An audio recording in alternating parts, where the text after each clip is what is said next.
Ada dua sebab taubat kita tidak diterima oleh Allah. Ada dua waktu Pak taubat kita tidak diterima oleh Allah. Kapan itu? Yang pertama ketika sakaratul maut. Ketika sakaratul maut tiba, maka pada saat itu kita baru ingin bertaubat, maka taubat kita tidak diterima oleh Allah. Yang kedua, ketika matahari terbit dari barat. Ya, terbit dari barat. Amma yatasa'alun anin naba'il azim. Pada saat itu orang bertanya, kenapa matahari ini terbitnya di barat? Kenapa tidak di timur? Lalu mereka setelah itu tersentak sadar, oh ternyata hari ini adalah hari kiamat. Ya Allah, aku mau bertobat ya Allah. Oh tidak bisa lagi kata Allah. Pintu taubat sudah tertutup manakala matahari terbit dari barat. Jadi jangan menunda-nunda istighfar dan bertaubat kepada Allah Subhanahu wa ta'ala.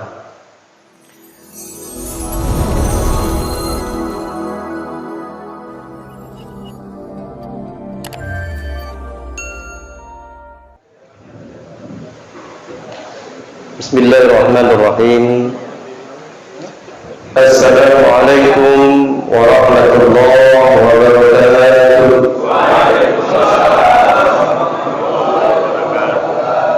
Alhamdulillah wassalatu wassalamu ala Rasulillah wa ala alihi wa ashabihi ajma'in.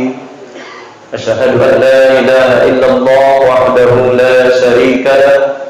Iyyahu na'budu wa iyyahu nasta'in. Wa asyhadu anna Muhammadan abduhu wa rasuluh al-mab'uts rahmatan lil alamin. Amma ba'du. Yang saya hormati pengurus dari FKS MM, yang saya hormati pengurus dari Badan Kenaziran Masjid Darussalam, yang saya hormati bapak-bapak pengurus dari BKN yang tergabung di dalam FKS MM, bapak kepala desa, bapak-bapak, para alim ulama, pada para cerdik cendikia yang barangkali tidak bisa saya sebutkan satu persatu. Tiada ungkapan kata yang paling indah untuk diucapkan pada pagi hari yang berbahagia ini melainkan kalimat syukri, kalimat sana, sebuah pujian yang kita ucapkan kehadirat Allah Subhanahu wa taala. Sampai pada hari ini, sampai pada detik ini Allah masih memberikan kepada kita nikmat iman, nikmat Islam, nikmat kesehatan, dan berbagai macam nikmat-nikmat yang lain. Sehingga dengan nikmat-nikmat tersebut kita berharap agar kiranya diri kita semakin dekat kepada Allah Subhanahu wa ta'ala. Yang kedua, salawat dan salam tidak lupa kita ucapkan kehadiran baginda Rasulullah Muhammad SAW. Semoga kelak kita termasuk di antara umatnya yang akan mendapatkan syafaatnya. Bapak-bapak, ma'asyiral muslimin, jemaah pengajian subuh, ya, subuh mengaji. Ada namanya maghrib mengaji. Kalau kita subuh mengaji. Yang saya muliakan, kira-kira berapa jam kita ini Pak? 2 jam, sanggup? Sanggup. 3 jam sanggup? Nah, saya tidak sanggup. Jadi saya dapat sedikit bocoran, setengah jam saja Ustaz. Cukup Pak, setengah jam? Cukup ya? Makanya saya ada sedikit tadi membuat catatan, mungkin sudah dibagi Pak. Tidak banyak, mungkin barangkali nanti bisa difotokopi sendiri. Ya, catatan-catatan ada 1 lembar. Catatan ini penting. Karena kalau kita keluar dari sini, biasanya apa yang disampaikan para besar-besar kita hilang semuanya. Oleh karenanya, ya saya sedikit menyebarkan catatan supaya begitu kita pulang dari sini, adalah sedikit banyaknya ilmu yang menetap di dalam hati sanubari kita. Baik Bapak Ibu sekalian yang dirahmati oleh Allah, judul pembicaraan kita pada pagi hari ini yakni hamba yang dirindukan surga. Hamba yang dirindukan surga. Saya terinspirasi dengan keberadaan masjid kita, Pak. Nama masjid kita ini adalah Masjid Darus Salam. Saya cari-cari di dalam Al-Quran, ada nggak ayat Al-Quran yang berbicara tentang Darus Salam? Ternyata Darus Salam itu adalah nama sebuah surga. Namanya surga Darus Salam. Apa ayatnya? Terdapat di dalam surah Yunus ayat 25. Wallahu yad'u ila daris salam wa yahdi man yasha'u ila siratim mustaqim. Wallahu yad'u ila daris salam. Allah menyeru kepada manusia supaya ke Darussalam. Darussalam itu supaya kita semuanya masuk ke dalam surga. Namanya surga Darussalam. Yahdi man yasha. Allah memberikan hidayah kepada orang-orang yang Dia kehendaki. Ila siratim mustaqim, kepada jalan yang lurus. Jalan yang lurus itu yakni agama Islam. Jadi ayat ini Bapak Ibu sekalian membicarakan tentang surga Darussalam. Surga Darussalam itu untuk siapa? Untuk orang-orang yang kuat imannya, yang kuat Islamnya, kemudian memperhatikan ayat-ayat Allah, lalu dia banyak beramal saleh. Inilah surga Darussalam. Makanya saya berharap kita yang hadir di sini dengan pengajian-pengajian yang dilaksanakan setiap ahad akan bertambah kuat iman kita, bertambah luas wawasan keislaman kita, kemudian bertambah khusyuk amal ibadah kita, dan bertambah banyak amal ibadah kita. Kelak mudah-mudahan kita diizinkan oleh Allah masuk ke dalam surga Darussalam. Mudah-mudahan insyaallah. Nah, bagaimana caranya supaya kita bisa masuk ke dalam surga Darussalam? Caranya tiada lain adalah dengan mencintai baginda Rasulullah Muhammad sallallahu alaihi wasallam. Di dalam surah Ali Imran ayat 31 Allah berfirman, "Qul in kuntum tuhibbunallaha fattabi'uni yuhibbukumullah wa yaghfir lakum dzunubakum wallahu ghafurur rahim." Qul in kuntum tuhibbunallah, kalau engkau cinta kepada Allah, fattabi'uni, kata Rasulullah, ikuti aku. Yuhibbukumullah, maka Allah akan mencintaimu, wa yaghfir lakum dzunubakum, dan Allah akan mengampuni dosa-dosamu. Wallahu ghafurur rahim. Allah Maha Pengampun lagi Maha Penyayang. Nah, kaum muslimin yang dirahmati oleh Allah, jadi untuk masuk ke dalam surganya Rasulullah, surganya Allah itu tidak lain adalah dengan mencintai baginda Nabi sallallahu alaihi wasallam. Bapak cinta nggak kepada Rasulullah, Pak? Cinta nggak? Kalau Rasulullah cintanya luar biasa, Pak. Ketika beliau mau meninggal dunia, beliau ingat dengan kita. Kata Rasulullah, ummati, ummati, ummati. Masih ingat beliau dengan kita, Pak. Padahal beliau sudah ingin meninggalkan dunia ini.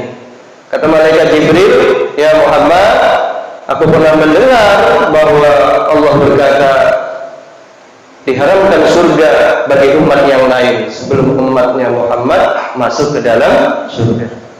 Jadi insya Allah Pak, kita semua ini akan masuk ke dalam surga. Kata Rasulullah, kullu ummati yadkhuluna al-jannah illa man aba. Setiap umatku, kata Rasulullah, akan masuk ke dalam surga. Kullun, setiap, berarti setiap kita Pak akan masuk ke dalam surga. Illa man aba, kecuali orang-orang yang enggan masuk ke dalam surga. Para sahabat tanya Rasulullah, siapa orang yang enggan masuk ke dalam surga itu? Kata Rasulullah, "Man ata'ani dakhalal jannah wa man asani faqad aba."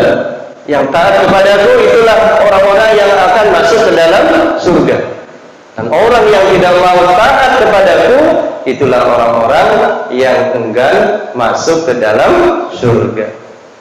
Bahkan bapak-bapak sekalian, nanti ketika kita penduduk surga sudah masuk ke dalam surga, penduduk neraka sudah masuk ke dalam neraka, maka Allah menyuruh kepada Rasulullah, Muhammad, tengok di dalam neraka itu. Mana tahu di dalam neraka itu ada umatmu yang dulu punya iman, orang imannya hanya sedikit. Ambil, kata Allah. Lalu Rasulullah masuk ke dalam neraka, dia lihat mana di antara umatnya yang punya iman, walaupun imannya hanya sedikit. Lalu diambil oleh Rasulullah, dipindahkan ke dalam nahul hayat, di dalam sungai kehidupan. Setelah itu kita dipindahkan, dimasukkan ke dalam surga Allah Subhanahu wa ta'ala. Kepingin masuk surga Pak? Kepingin. Rasulullah cinta dan luar biasa kepada kita. Lalu bagaimana cinta kita kepada Rasulullah? Apa bukti kita cinta kepada Rasulullah? Apa Pak? Iya. Yang pertama, perbanyak membaca selawat. Inna Allah wa malaikatahu yusalluna 'alan nabi. Ya ayyuhalladzina amanu shallu 'alaihi. Sesungguhnya Allah dan para malaikat mereka berselawat kepada Nabi. Ya ayyuhalladzina amanu, hai orang-orang yang beriman kepada Allah, shallu 'alaihi, berselawatlah kamu kepada. Ini ayat menyuruh kita untuk berselawat kepada Nabi. Yang ada di langit berselawat kepada Nabi, yang ada di bumi berselawat kepada Nabi. Allah berkeinginan semua yang ada di langit, semua yang ada di bumi berselawat kepada Nabi Sallallahu Alaihi Wasallam. Allah berselawat kepada Nabi artinya apa? Allah memuji baginda Rasulullah Sallallahu Alaihi Wasallam. Malaikat berselawat kepada Nabi artinya malaikat berdoa untuk Nabi. Kalau kita berselawat kepada Nabi artinya al-istighfar, memohon ampunan Allah Subhanahu wa ta'ala. Makanya kata Rasulullah, "Man shalla alaihi salatan sallallahu alaihi wasallam." Barang siapa yang berselawat kepada satu kali, maka Allah akan berselawat kepadanya 10 kali. Dalam hadis yang lain disebutkan, barang siapa yang berselawat kepada aku 1 kali, Allah akan memberikan 10 kebaikan. Allah akan menghilangkan 10 keburukan, dan Allah akan mengangkat derajat kita 10 derajat. Nah, ini Pak, ini bukti cinta kita kepada Nabi dengan memperbanyak salawat dan salam. Kapan kita baca Pak? Kapan kita baca? Ya, ketika sholat kita baca. Selain itu, pada hari Jumat atau pada malam Jumat. Pada hari Jumat, pada malam Jumat, ini permintaan Rasulullah supaya kita memperbanyak mengucapkan salawat. Allahumma salli wa sallim ala Sayyidina Muhammad. Ini yang paling ringkas Pak. Allahumma salli wa sallim ala Sayyidina Muhammad. Boleh pakai Sayyidina, boleh juga tidak pakai Sayyidina. Kalau kita pakai Sayyidina, bukan diartikan kita ingin menyembah Nabi, tidak, tetapi ini sebuah penghormatan, penghargaan. Karena Nabi pernah mengatakan, la tutruni kama atratin nasor Isa bin Maryam. Jangan engkau memuji berlebihan kepada Abu kata Rasulullah, sebagaimana Isa bin Maryam, sebagaimana orang-orang Nasrani memuji Isa bin Maryam. Akhirnya mereka melampaui batas, sehingga mereka menganggap Isa bin Maryam itu seperti anak Tuhan. Perbanyak membaca selawat pada hari Jumat ataupun pada malam Jumat. Nah, ini yang pertama. Cara kita mencintai Nabi adalah dengan memperbanyak mengucapkan selawat. Yang kedua, cara kita mencintai Rasulullah itu adalah mengikuti perintahnya dan menjauhi larangan-larangannya. Kalau kita kita lihat Pak, berita-berita Rasulullah sangat banyak Pak, sangat banyak. Kita bahas beberapa di antaranya. Yang pertama adalah istighfar. Rasulullah menyuruh kita untuk banyak-banyak beristighfar. Istaghfiru, kata Rasulullah. Fa inni astaghfirullah fil yaumi marrah. Perbanyak istighfar, karena beristighfar sehari semalam sebanyak 100 kali. Ini Rasulullah yang sudah dijamin oleh Allah masuk surga, tetapi beliau beristighfar sehari semalam sebanyak 100 kali. Astagfirullah wa atubu ilaih. Ini yang sangat sederhana. Astagfirullah wa atubu ilaih. Tadi Pak Ketua sudah mengajak kita untuk beristighfar. Jadi Pak, kalau bisa habis sholat istighfar 100 kali. 100 kali itu bukan waktu yang lama, paling sekitar hanya 10 menit. Astagfirullah wa atubu ilaih. Astagfirullah wa atubu ilaih. Orang yang memperbanyak istighfar, maka Allah akan mengampuni dosa-dosa. Sebab dosa kita itu, sebab doa kita itu tidak diterima oleh Allah, salah satunya adalah karena banyak dosa. Maka supaya doa kita dikabulkan oleh Allah, perbanyak membaca istighfar. Astagfirullah wa atubu ilaih. Kalau orang yang banyak dosa dia beristighfar, bertaubat kepada Allah, maka insya Allah akan mengampuni dosa-dosanya. Tapi kalau kita yang tidak berbuat dosa maksiat, ya, beristighfar, bertaubat, tujuannya satu, supaya apa? Termotivasi untuk beramal soleh. Jadi taubat itu jangan ditunda-tunda. Ada dua sebab taubat kita tidak diterima oleh Allah. Ada dua waktu Pak taubat kita tidak diterima oleh Allah. Kapan itu? Yang pertama ketika sakaratul maut. Ketika sakaratul maut tiba, maka pada saat itu kita baru ingin bertaubat, maka taubat kita tidak diterima oleh Allah. Yang kedua, ketika matahari terbit dari barat. Ya, terbit dari barat. Amma yatasa'alun 'anil naba'il 'azim. Pada saat itu orang bertanya, kenapa matahari itu terbitnya di barat? Kenapa tidak di timur? Lalu mereka setelah tersentak sadar, oh ternyata hari ini adalah hari kiamat. Ya Allah, aku mau bertobat ya Allah. Oh, tidak bisa lagi, kata Allah. Pintu taubat sudah tertutup manakala matahari terbit dari barat. Jadi jangan menunda-nunda istighfar dan bertobat kepada Allah Subhanahu wa ta'ala. Nah, ini perintah Rasulullah, banyak istighfar. Orang yang memperbanyak istighfar, insyaallah Allah akan memberikan banyak kemudahan. Dilapangkan oleh Allah rezeki.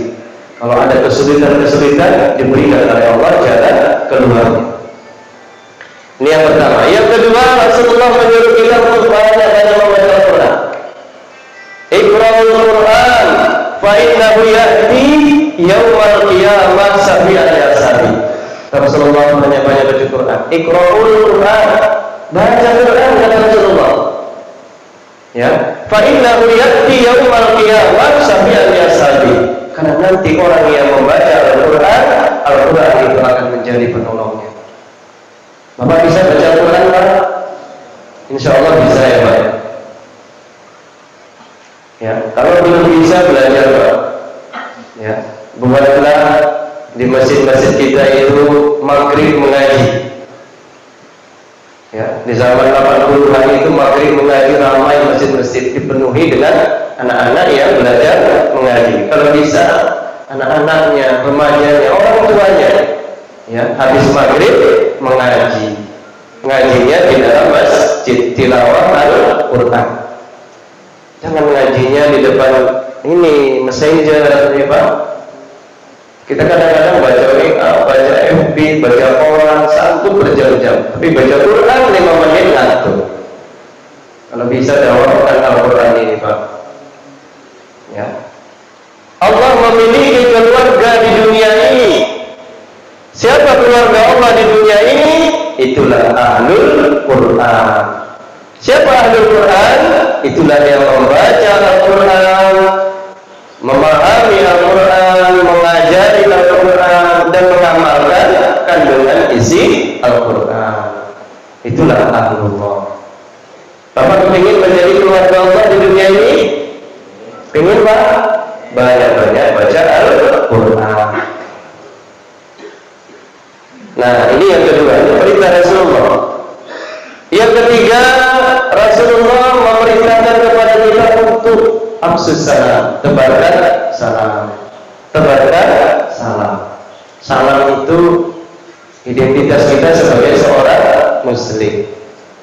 Bagaimana mengucapkan salam itu, Pak? Bagaimana? Iya, Pak, iso. Bagaimana mengucapkan salam itu, Pak? Coba sama-sama. Assalamu alaikum warahmatullahi wabarakatuh. Kadang-kadang kita banyak yang salah mengucapkan salam, Pak. Assalamualaikum. Assalamualaikum. Salam itu artinya apa, Pak? Salam itu dalam bahasa Arab artinya racun. Jangan pernah sekali-sekali kita salah di dalam mengucapkan salam. Assalamualaikum. Salam itu artinya racun. Jadi harus lengkap. Assalamualaikum. Kula nuwun. Nah, kalau orang Jawa kula nuwun itu enggak ada pahala, Pak.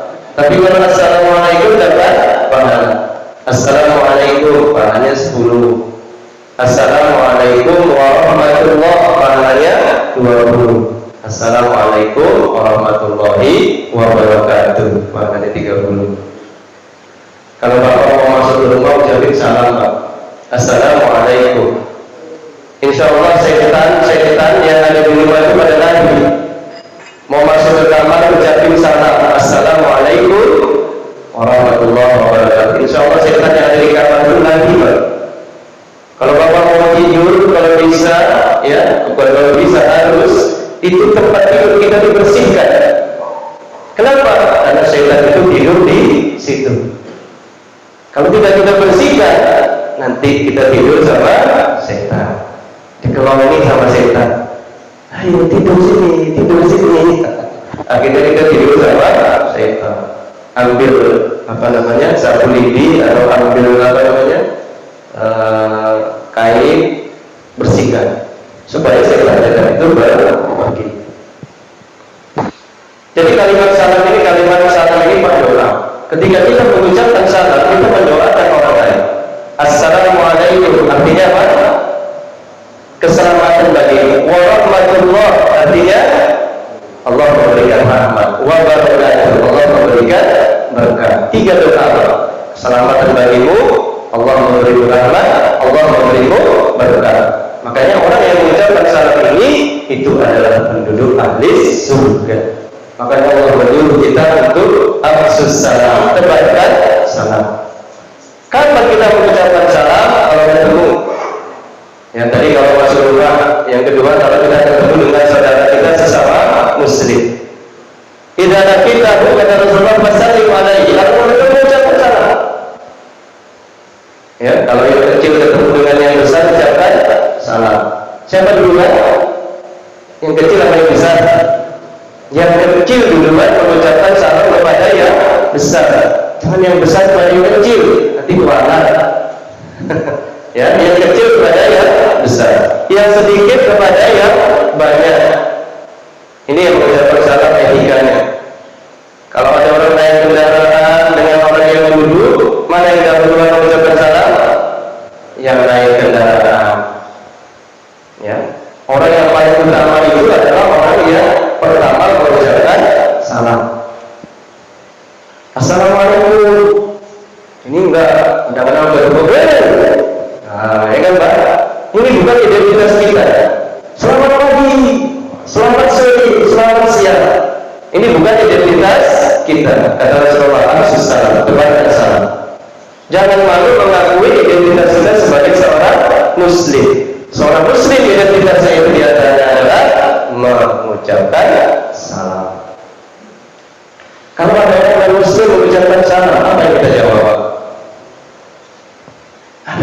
muslim mengucapkan salam. Assalamualaikum, kata dia kan. Ternyata Pak Sirai rupanya yang mengucapkan salam. Apa kita jawab, Pak?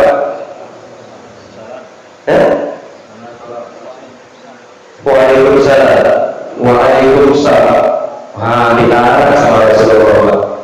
Kalau orang non-muslim mengucapkan salam, dia mendoakan kita keselamatan bagi kamu. Kata Rasulullah, dijawab dengan waalaikum, tanpa embel-embel setelahnya. Waalaikum, cukup dengan waalaikum. Ya, kamu juga selamat. Nah, ini tuntunan Rasulullah. Jangan dijawab dengan waalaikumsalam. Bagi kamu racun. Wah, salam itu racun, Pak. Ini tidak dibolehkan sama Rasulullah. Cukup dengan waalaikum. Kalau masuk ke rumah ucapin salam. Ketemu dengan saudara kita ucapin salam. Kalau ketemu dengan saudara kita, ya jabat tangannya, Pak. Sambil mengucapkan salam. Assalamualaikum. Jabat, Pak. Nah, ada penelitian di barat sana, Pak. Penelitian terhadap orang-orang yang sudah berusia lanjut. Kenapa usianya sampai lanjut? Ternyata mereka memiliki satu kebiasaan. Apa kebiasaannya? Kalau berjumpa dia selamat. Ini getaran tangan kita ternyata berdampak. Ini tandanya apa? Kalau orang salaman itu kita tidak punya musuh. Kalau orang tidak punya musuh, insya Allah hatinya lapang. Insya Allah dia akan hidup dengan tentram dan tenang. Kadang-kadang ada orang yang semuanya dimusuhi, Pak. Tetangganya dimusuhi, mertuanya dimusuhi, saudara-saudaranya dimusuhi. Nah, akhirnya cepat mati.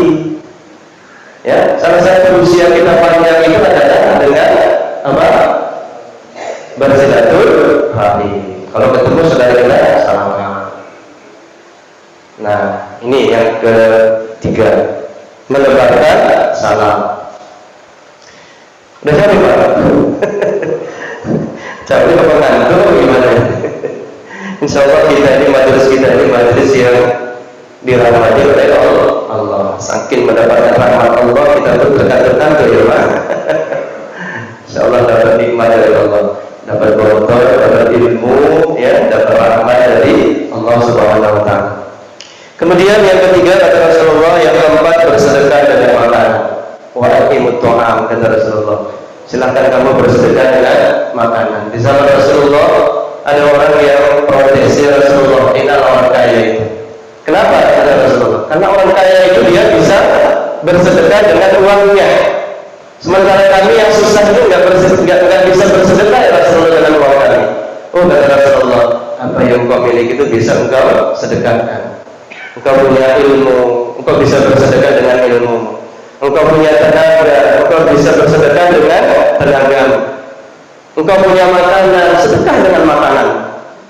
Jadi apa yang kita miliki bisa kita sedekahkan. Sampai-sampai kata Rasulullah, ya, bertemu dengan saudaranya dengan wajah yang manis itu termasuk sedekah. Ini di dalam hadis ini, Pak, Rasulullah menyuruh kita sedekah dengan makanan.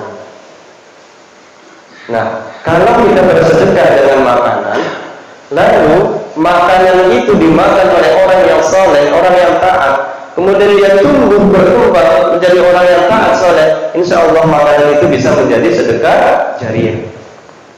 Makanya sekarang ini banyak di masjid-masjid itu orang mengeluarkan sedekah makanan. Ini pahalanya berlipat ganda, Pak. Bahkan nanti ada surga yang disiapkan khusus untuk orang yang banyak bersedekah. Jadi jangan kita bakhil dengan harta yang kita miliki, Pak. Ya, banyak orang yang pindah akidah gara-gara perutnya lapar. Banyak orang yang susah hari ini, Pak, di masa Covid ini. Lihat kanan kiri kita, kalau dia kelaparan, kita kasih. Makanya Rasulullah memberikan sebuah tuntunan. Kata Rasulullah, "Idza tabaqta marqatan fa'aksir ma'a wa ta'ahad jironaka." Kalau engkau masak gulai, kata Rasulullah, banyakkan kuahnya. Wa ta'ahad jironaka, bagi kepada tetangga.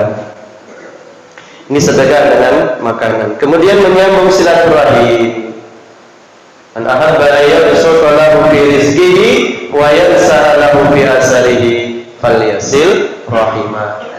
Barang siapa yang dilapangkan rezekinya, ya, dipanjangkan usianya, falyasil rahimah, hendaklah dia menyambung tali silaturahim. Jadi jangan putuskan tali silaturahim, Pak. Kalau bapak berantem, ya, dengan orang lain, lalu bapak memutuskan dalam hati bapak, saya tidak ingin bercerita atau berkomunikasi lagi dengan si fulan, maka bapak berdosa. Kata Rasulullah apa? La yahillu li muslimin ayyahjura aqahu fawqa salasati ayyam. La yahillu, tidak dihalalkan, berarti tidak boleh, Pak, kita mendiamkan saudara kita lebih dari 3 hari. Ada yang SKT yang di sini, Pak? SKT itu bahasa Arab, Pak. Asal katanya sakata yaskutu. Sakata yaskutu itu artinya diam, diam, tidak berbicara. Dipakai oleh orang Indonesia dengan SKT. Padahal itu bahasa Arab. Sakata yaskutu. Kalau bapak niatkan saya nggak mau ngomong, nggak mau bicara, berarti bapak yang memutuskan tadi silaturahim. Tapi kalau tidak ada niat, tidak apa-apa. Innamal a'malu binniyat. Amal itu tergantung kepada niatnya. Ya, jadi jangan pernah kita memutuskan tadi silaturahim. Insyaallah ya saudara, FKSMM ini wadah yang sangat luar biasa. Saya berharap FKSMM ini seperti perahunya Nabi Nuh. Ya, perahunya Nabi Nuh. Siapa yang masuk ke dalam perahunya Nabi Nuh? Orang-orang yang beriman. Siapa yang selamat? Orang-orang yang beriman. Masih banyak, Pak, saudara-saudara kita di luar sana yang perlu kita selamatkan. Masukkan mereka ke dalam perahu kita ini. Ya, jadikan mereka sebagai saudara-saudara kita yang berada di dalam perahu ini. Saya yakin kalau 3 bulan masjid hadir di sini semua mendengarkan tausiah, ya insya Allah mereka semuanya akan selamat. Ayo Pak, perbanyak lagi jamaah kita. Kalau biasanya 200, 300, kalau bisa sampai 1000 orang. Man dalla ala khairin falahu mislu ajri fa'ilihi. Barang siapa yang meneliti kebaikan, maka Allah akan memberikan pahala seperti orang yang melakukan kebaikan tersebut. Ayo Pak, ajak lagi saudara-saudaranya. Ya, di sini majelis ilmu, ya, majelis silaturahim. Insyaallah kita dapat rahmat, dapat silaturahim. Nah, jadi jangan putuskan dari silaturahim. Kemudian salat malam, salat tahajud. Kapan salat tahajud itu waktunya, Pak? Salat tahajud itu waktunya ada 3. Pertama di awal waktu, dari jam 8 sampai jam 10. Kemudian di pertengahan waktu, dari jam 10 sampai jam 1. Kemudian dari jam 1 sampai mau masuk waktu sholat subuh. Itu di sepertiga akhir. Kalau Bapak nggak sempat untuk tidur dulu, tidak apa-apa, langsung sholat. Ya, kalau bisa tidur dulu. Nanti tengah malam bangun sholat tahajud. Lalu ditutup dengan sholat witir. Sholat witir itu sholat yang sangat dicintai oleh Allah, yang sangat disukai oleh Allah. Kalau Bapak takut tidak bisa bangun sholat witir di akhir malam, habis sholat isya, sholat witir, Pak, 3 rakaat, tutup dengan sholat witir 3 rakaat. Nanti kalau tengah malam bangun, ya sholat tahajud saja, sholat sunnah saja, tidak perlu ditutup dengan sholat witir, karena tadi sudah sholat witir. Nah, sholat malam, Pak, jangan sampai kita tidak melaksanakan sholat malam, walaupun hanya 2 rakaat. Nah, jadi ini yang disuruh oleh Rasulullah Sallallahu Alaihi Wasallam, melaksanakan sholat malam. Afsus salam wa atimut ta'am wasilul arham wa sallu bil laili wa nasu niyam tadkhulul jannata bisalam. Kau masuk surga dengan penuh keselamatan. Ini hadis Rasulullah supaya kita masuk ke dalam surga. Baik, 10 menit lagi ya, Pak. Kemudian Rasulullah menyuruh kita untuk bermuhasabah. Ya, bermuhasabah. Apa itu muhasabah, Pak? Kalau kata Rasulullah, "Hasibu anfusakum qabla an tuhasabu." Itu diri. Sebelum nanti Allah yang akan itu amal. Kita dulu kita disuruh oleh Rasulullah untuk menghitung amal-amal kita dulu, Pak. Kita hidup 30 tahun, 50 tahun, 70 tahun. Coba tanya dalam diri kita, berapa banyak maksiat yang sudah kita lakukan? Berapa banyak kebaikan yang sudah kita laksanakan? Berapa banyak sedekah yang sudah kita keluarkan? Selama 50 tahun kita hidup, berapa banyak salat yang kita tinggalkan? Apakah salat kita full di waktu atau tidak? Nah, ini muhasabah, Pak. Mau timbul muhasabah, ya Allah, hari ini amal kebaikanku, ya, aku sudah sholat 5 waktu, aku sudah bersedekah, aku sudah berzikir, aku sudah beristighfar. Nah, ini muhasabah, Pak. Misalnya hari ini aku tadi ada bohong dengan si bola. Nah, kalau kita berubah salah dengan orang lain, Pak, segera kita maaf. Jangan nanti tunggu sampai jalannya hari raya Idul Fitri langsung minta maaf. Dosa seseorang itu tidak diampuni kalau dia tidak minta maaf. Langsung minta maaf. Kalau dosa dengan Allah, gugur dengan istighfar. Tapi kalau dosa dengan manusia, ya terhapus dengan kita saling meminta maaf. Nah, ini perintah Rasulullah bermuhasabah. Kemudian perintah Rasulullah yang lain bermuhasabah. Ya, pernah Nabi Musa alaihissalam bertanya kepada Allah, Ya Allah, siapakah hamba-Mu yang paling bersayangi? Maka Allah mengatakan, hamba-Ku yang paling bersayangi adalah mereka yang apabila dizalimi, disakiti hatinya dan dia sanggup berbalas, tapi tidak dilakukannya. Inilah orang yang sangat dicintai oleh Allah. Orang yang dizalimi, disakiti, sanggup berbuat balas, tapi tidak dilakukannya. Ini orang yang sangat dicintai oleh Allah. Rasulullah itu orang yang paling disayangi oleh Allah. Orang yang paling dicintai oleh Rasulullah. Kita lihat dalam sejarah Rasulullah itu empat batu. Ya, kalau Rasulullah dihina, ya beliau diam saja. Tapi kalau dihina agamanya, beliau marah. Ya, maka Rasulullah berdoa kepada Allahumma hdi qaumi fa innahum la ya'lamun. Ya, ini dia memaafkan orang lain. Jadi masih banyak ya amalan-amalan yang disuruh oleh Rasulullah.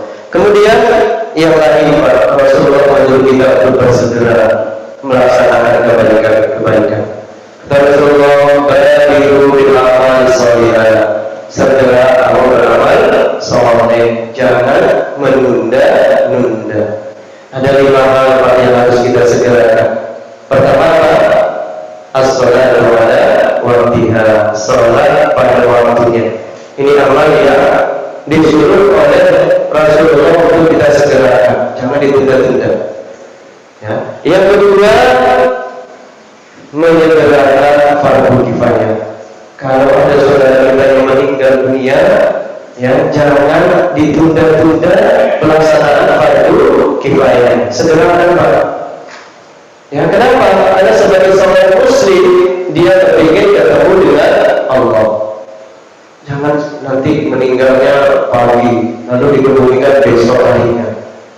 Ya, kalau bisa dikebumikan juga pada hari itu. Kalau dikebumikan malam, kira-kira bisa nggak? Boleh nggak? Boleh. Ya, dikebumikan malam boleh, memang penuh dengan resiko. Tapi Rasulullah menyuruh segerakan. Kalau orang sudah meninggal dunia, disegerakan fardu kifayahnya. Kemudian segerakan membayar hutang, Pak. Ya, kalau Bapak punya hutang, jangan ditunda-tunda untuk membayarnya. Pernah Rasulullah SAW tidak mau menyolatkan orang yang berhutang. Ini orang ini punya hutang, kata Rasulullah. Saya tidak mau menyolatkannya. Kata Abu Bakar, Rasulullah, saya akan membayar hutangnya. Lalu Rasulullah menyolatkan orang itu. Nafsul mu'min ma'ana berbeda ini. Jiwa seseorang yang tergantung tidak diterima Allah ada dia punya hutang atau yudhara sampai dibayar. Jadi kalau punya hutang cepat dilunasi. Kadang-kadang kita pinjam itu gampang, Pak, cepat sekali. Begitu mengulangi, ya Allah, bayarnya kita ampun. Mudah-mudahan dia kalau kita tadi. Nah, ini hati-hati, Pak. Ya, kalau punya hutang coba kita bayar. Kemudian kalau kita punya anak, sudah ada jodohnya, cepat nikahkan. Jangan ditunda-tunda. Karena sekarang ini Pak luar biasa. Ya, belum nikah sudah ke sana kemari. Akhirnya apa? Terjadilah tabrakan.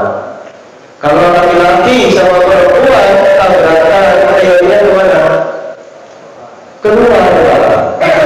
Kasihan yang perempuan, akhirnya keluar. Kalau mobil sama mobil tabrakan, akhirnya negara. Ya, banyak anak-anak kita yang mengalami kecelakaan, akhirnya hamil di luar nikah. Nah, anak ini kasihan. Anak ini tidak diakui. Nanti kalau dia mau menikah, dia tak punya ayah. Kenapa? Karena apa namanya? Lahir di luar nikah.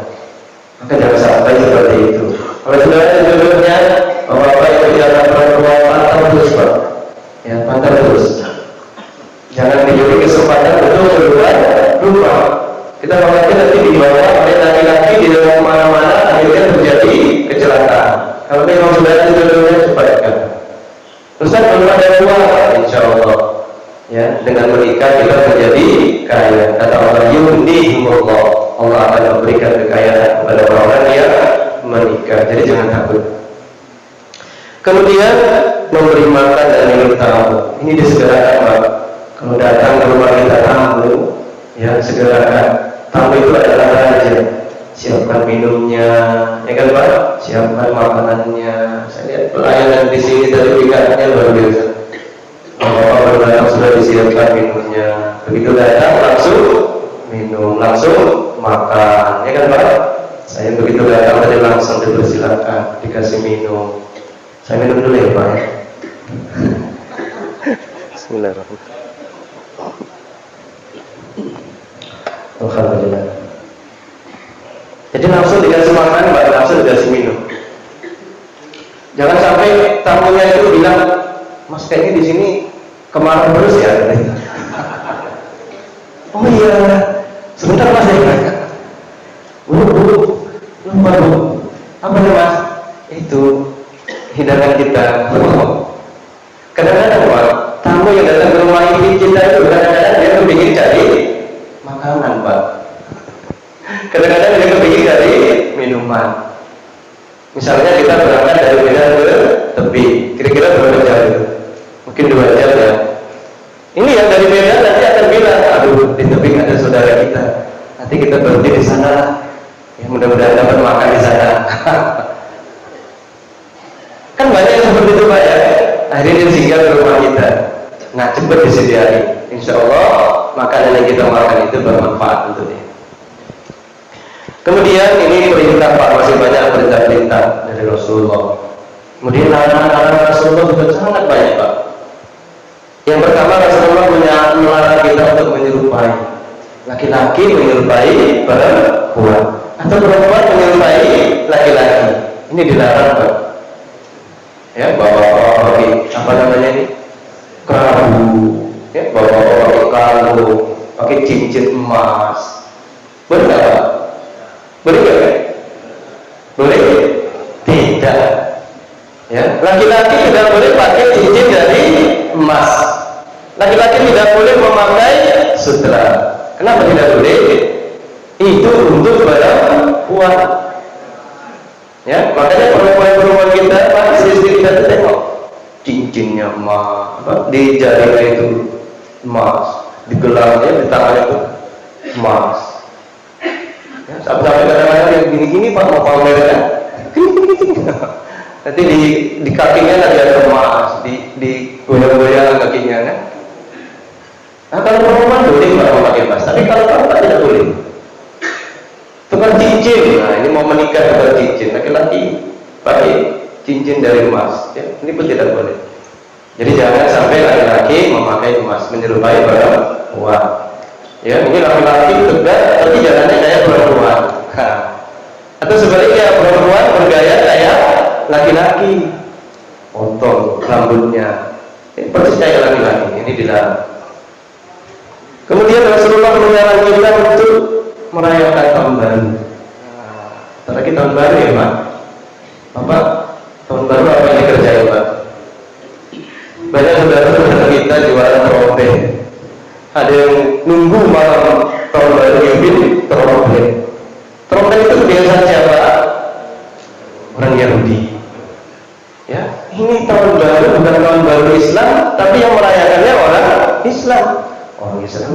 trompet, orang Islam yang ngintip trompet sampai gondokan, sampai gondokan. Lalu orang Islam yang bermaksiat di malam tahun baru, masya Allah Pak. Itu Bapak cek tadi di hotel-hotel itu penuh Pak malam tahun baru, penuh. Kalau yang suami istri nggak masalah. Ini yang bukan muhrimnya, bukan suami istri. Tahun baru bukan nambah amalan baru, tapi menambah dosa baru, masya Allah. Kalau tahun baru hutang kita lunas, enak juga ya Pak ya.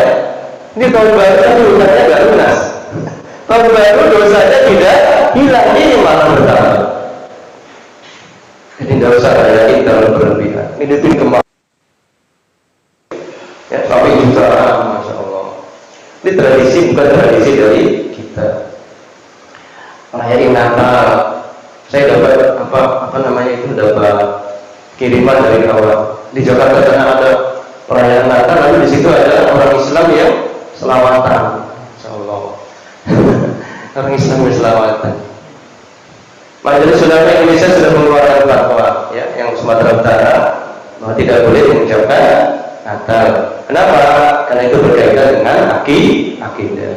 Kalau kita mengucapkan Natal, berarti kita meyakini bahwa Allah itu punya anak.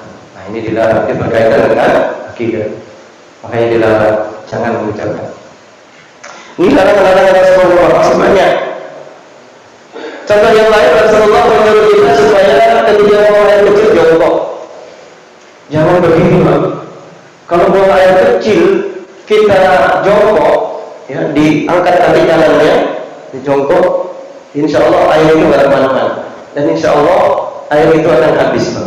Di mulut kemauan kita, keluar semua itu Pak. Insya Allah nggak ada penyakit, insya Allah sehat. Tapi kalau orang kencing berdiri, ya itu nanti akan tersisa di saluran pembuangannya. Bahkan nanti kalau kita sholat biasanya akan keluar, terus. Nah ini bisa membatalkan sholat. Karena Rasulullah Pak, ya Rasulullah itu singgah di 2 kuburan. Kata Rasulullah, ini mayat seperti azab. Kenapa ya Rasulullah? Yang pertama, dia diazab karena waktu di dunia dia buang air kecil tidak cebok. Nah ini Pak, hati-hati. Ini anak-anak laki-laki, hati-hati Pak. Anak-anak kita yang punya laki-laki, anak laki-laki, hati-hati Pak. Kalau kencing disuruh cebok, disuruh jongkok. Ya, kadang-kadang kita masih kecil dulu Pak sambil jalan. Barusan ya Pak ya. Ini di anak-anak kita Pak supaya kencing jongkok, kemudian disiram. Kemudian Rasulullah melarang kita minum sambil berdiri. La yashrabanna ahadukum qa'iman, kata Rasulullah, jangan minum sambil berdiri. Kenapa? Kenapa Pak? Kalau kita minum sambil berdiri, air yang kita minum itu mengarah ke saluran pembuangan. Tapi kalau kita minum duduk, insya Allah air itu akan menyebar ke seluruh anggota tubuh. Nah itu rahasianya kenapa Rasulullah melarang kita minum sambil berdiri. Dan yang lainnya, ya Rasulullah melarang kita untuk menggibah, untuk berjudi, mabuk dan lain sebagainya. Nah, ini larangan Rasulullah. Masih banyak sekali Pak yang kalau kita bahas hari nggak selesai. Yang terakhir, bukti cinta kita kepada Rasulullah adalah ikuti sunnah Nabi. Ikuti sunnah Nabi. Jangan alergi dengan sunnah Nabi Shallallahu Alaihi Wasallam. Apa itu sunnah? As-sunnatu hiya ma'udifatan Nabi Sallallahu Alaihi Wasallam min qawli au fi'lin au takrir. Semua perkataan Nabi itu sunnah, perbuatan Nabi sunnah, diamnya Nabi sunnah. Orang yang paling paham tentang ajaran Islam ini siapa Pak? Rasulullah. Maka kalau kita cinta kepada Rasulullah, ikuti sunnah Nabi, hidupkan sunnah Nabi Sallallahu Alaihi Wasallam. Nah inilah 3 cara untuk mencintai Nabi kita. Yang pertama, hidupkan sunnahnya. Yang kedua, perbanyak mengucapkan salawat. Dan yang ketiga, ikuti perintah-perintah Nabi, jauhi larangan-larangannya. Insya Allah iman kita kuat, wawasan keislaman kita kuat, insya Allah amal soleh kita bertambah, dan akhirnya surga Darussalam menanti kita. Amin ya rabbal alamin. Saya berdoa untuk saya sendiri dan untuk kita semua, mudah-mudahan kelak kita ketemu di surga Darussalam insyaallah. Amin ya rabbal alamin. Demikian saja yang bisa saya sampaikan. Mohon maaf atas segala kekurangan. Wassalamualaikum warahmatullahi wabarakatuh.